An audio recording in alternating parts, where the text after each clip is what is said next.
Hi friends, welcome to my channel. So ఇప్పటిదాకా మనం different videos చేసాం కదా. సో ఈరోజు ఇంకొక వీడియో అనమాట. ఏంటిదంటే, సో మనం జనరల్గా మీరు అబ్జర్వ్ చేస్తే స్పార్క్ నోట్బుక్స్లో మనం రెగ్యులర్గా స్పార్క్ ఎస్క్యూఎల్ యూజ్ చేసుకుని లే కోసం కాల్ చేస్తాం. అలానే ఫ్యాబ్రిక్ డేటా వేరస్ టేబుల్స్ను కూడా మనం రీడ్ చేయొచ్చు, రైట్ చేయొచ్చు. ఓకే, ఆల్రెడీ నేను వాటి గురించి వీడియోస్ అనేది అప్లోడ్ చేయడం జరిగింది.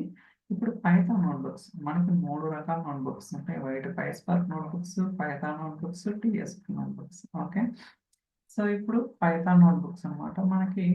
సో ఈ ఆప్షన్ ద్వారా notebook utilities dot connect underscore to underscore artefact. Okay, ఇది యూజ్ చేసుకుని మెథడ్స్ యూజ్ చేసుకుని మనం లేబర్స్లో టేబుల్స్ రీడ్ చేయొచ్చు. అలానే ఫ్యాబ్రిక్ డేటా వేరస్ టేబుల్స్ కూడా రీడ్ చేయొచ్చు. ఓకే, సో అంటే వచ్చిన అవుట్పుట్ని ఒక డేటా ఫ్రేమ్ కింద కన్వర్ట్ చేసుకోవచ్చు. మీరు ఫర్దర్గా ఏదైనా ట్రాన్స్ఫర్మేషన్స్ కావచ్చు, మళ్ళీ రైట్ బ్యాక్ టు లేబర్స్ కావచ్చు. ఇలా డిఫరెంట్ వేస్లో మీరు డేటాని ట్రాన్స్ఫార్మ్ చేయడానికి పాసిబిలిటీ ఉంటుంది అన్నమాట.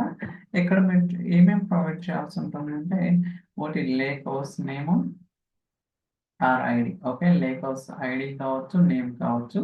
దాని తర్వాత ఇక్కడ వర్క్ స్పేస్ ఐడి.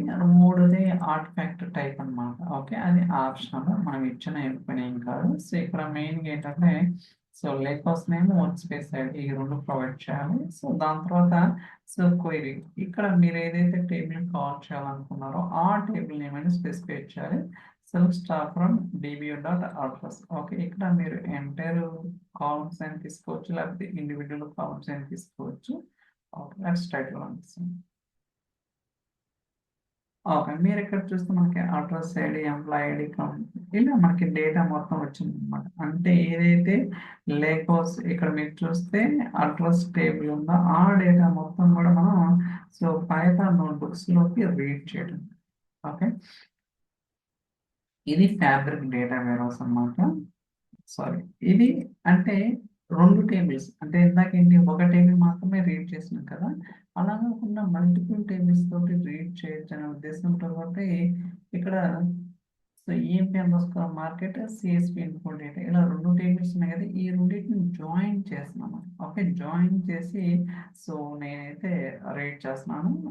చూద్దాం. ఓకే, సో ఇక్కడ కూడా మనకి అవుట్పుట్ అనేది వచ్చింది. ఇలా మీరు సింగిల్ లైన్ రాయాలని రూల్ ఏం లేదు, ఎందుకంటే పెద్ద క్వైరీ అనుకోండి with in so single line అనేది పాసిబుల్ కాదనమాట. అలాంటి కేసెస్లో మనం దీన్ని క్వైరీని ఇలా ఫ్రేమ్ చేసుకోవచ్చు. ఓకే, అంటే ఇక్కడ మనం సింగిల్ లైన్ రాయడం కుదరదు కాబట్టి సో దానికోసం సో నేను మల్టిపుల్ లైన్స్లో ఎలా కోడ్ రాయాలి ఏంటి అనే కోసం ఇది ఎలా డిపెండ్ చేస్తాను అనమాట. Same output. ఓకే, మీకు కావాలంటే టాప్ 5 ఇవన్నీ కూడా యూజ్ చేయొచ్చు. బట్ ఇంకా ఫర్దర్గా ఏదైతే ఎస్క్యూఎల్ స్టేట్మెంట్ సపోర్ట్ చేస్తాయని కూడా చెక్ చేయాల్సి ఉంటుంది. యాజ్ ఆఫ్ నో అయితే నేను ఓన్లీ బేసిక్ లెవెల్ టెస్ట్ చేశాను అనమాట. బట్ గోయింగ్ ఫార్వర్డ్ సో ఏదైనా మెర్జ్ స్టేట్మెంట్ కావచ్చు, సిటిఈ, డెరివేటివ్స్, సబ్ క్వైరీస్, ఇవన్నీ కూడా పాసిబిలిటీ ఉంటే మనకి ఇంకా చాలా అడ్వాంటేజ్ అనమాట. ఓకే, ఒకవేళ మీకు పైథాన్ రాకపోయినా సరే జస్ట్ ఆ టేబుల్స్ ఏదైతే లేకౌస్ వేర్ హౌస్ ఉందో అక్కడి నుంచి ఒకటి కాల్ చేసుకుని మీకు కావాల్సిన విధంగా ట్రాన్స్ఫర్ చేసుకుని మళ్ళీ బ్యాక్ టు లేకౌస్ రైట్ చేసుకోవచ్చు. Okay, there are different ways అయితే పాసిబిలిటీస్ ఉన్నాయి. సో మీరు కూడా ట్రై చేయండి. ఫస్ట్ రన్ చేస్తున్నది.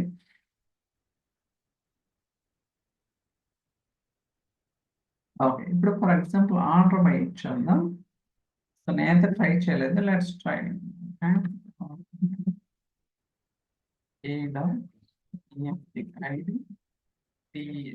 ఓకే, చూసారా, ఐ థింక్ ఆర్డర్ బై కూడా వర్క్ అవుతుంది. అంటే ఆర్డర్ బై టాప్ 5 వచ్చింది కదా. సో ఇప్పుడు టాప్ టాప్ తీసేస్తున్నాను. ఓకే, సో అవుట్పుట్ చూద్దాం. ఓకే, ఆర్డర్ బై అనేది వర్క్ అవుతుంది అన్నమాట. సో టాప్ వర్క్ అవుతుంది, ఆర్డర్ బై వర్క్ అవుతుంది. సో అన్ని కూడా వర్కౌట్ అయ్యే ఛాన్సెస్ ఉంటుంది. బట్ మీరైతే ఒకసారి టెస్ట్ చేయండి సో దట్ మీకు ఒక ఐడియా వస్తుంది అనమాట. సో ఇప్పటిదాకా మనం ఏదైతే 3 సెల్స్ చూసామో అన్ని కూడా లేక్ హౌస్ కి సంబంధించింది అనమాట. బట్ ఇక్కడ ఫ్యాబ్రిక్ డేటా వేరస్ కూడా తీసుకోవచ్చు.